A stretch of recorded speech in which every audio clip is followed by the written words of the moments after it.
We're good. Okay, I'm Jim Lindemann. Let's get this. Who am I? Pastor Jim Lindemann. I'm retired. This is my picture. I have the background in evolution understanding is back in high school I was introduced to the idea and I bought it. I thought it was something that was very reasonable and something that was probably the way that science was working. However, as time went by, I struggled with the biblical description because evolution and the Bible do not mesh.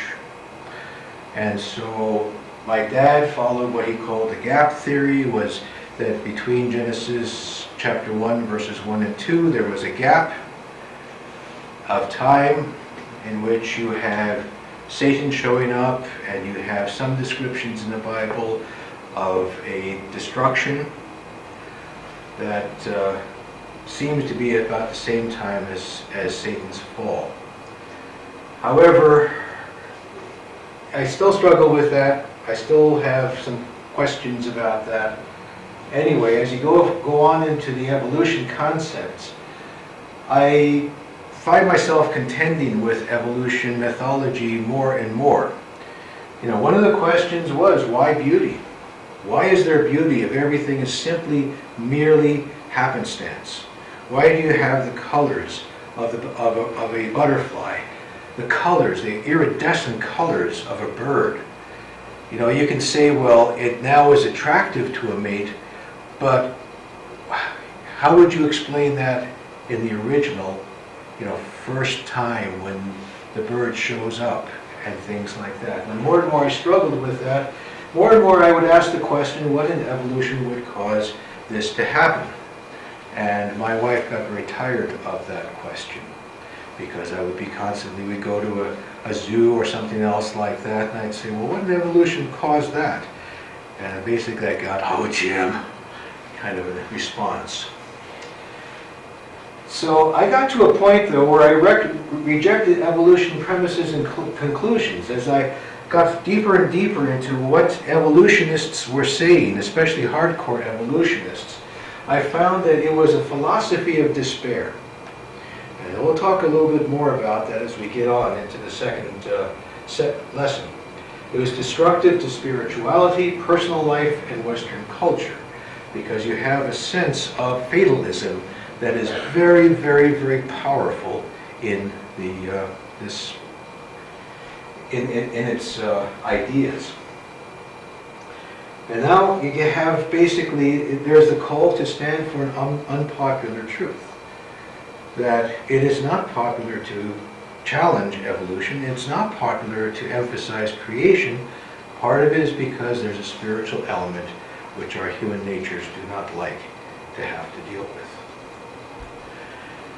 The intent of the course is to understand more of the scientific and religious issues involved with the evolution position, to acquire information relating to these issues, to understand how the role of logic influences the understanding, that there is a logic that needs to be addressed, especially when it comes to what evolution is trying to get across. Again, we'll talk about that in the first sessions.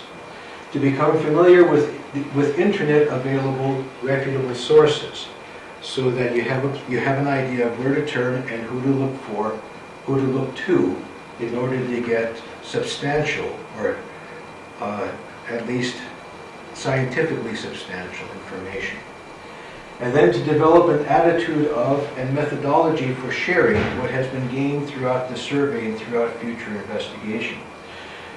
This, I think, is the most important part, is not just to have an accumulation of information, but to have the awareness of how can I now share this with somebody so that they understand what is the issue and what's at stake in this.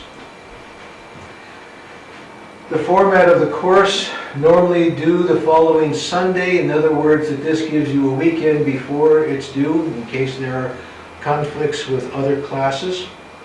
There will be a video presentation very much like this one, and pardon the fact that this is not exactly the highest level of technology that we're involved with, but hey, this works. So there'll be a video presentation. Most of the time I expect it should be maybe about a half an hour. When we get into the fossils, that may take a much longer time, and that may span 2 weeks then. You'll have a signed reading from Science versus Evolution by Vince Farrell. You can download his book from evolutionfacts.org.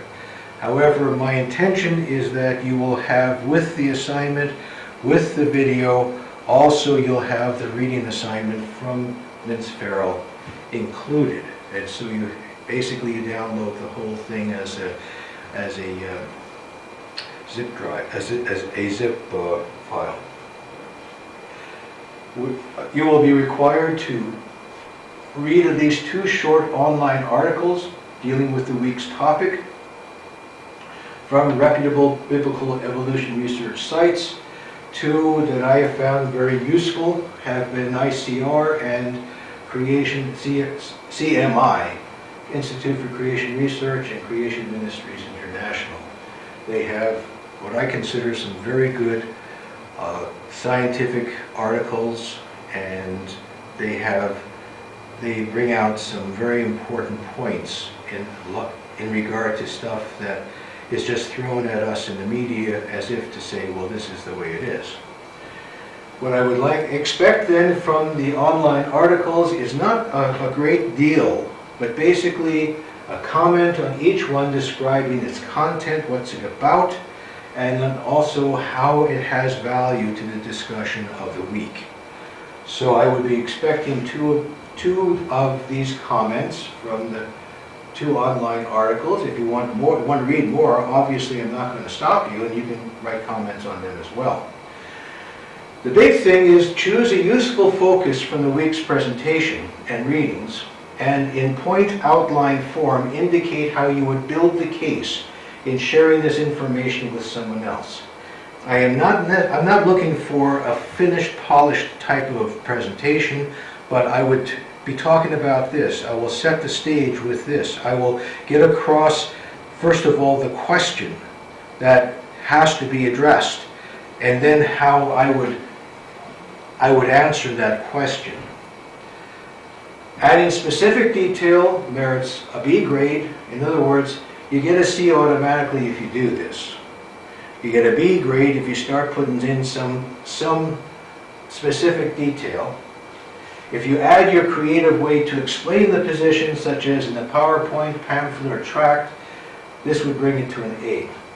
The intent here is not to demand polished presentation, but to be thoughtful on how to express the information acquired in the week's lesson. In other words, it is an outward type of emphasis for this particular course.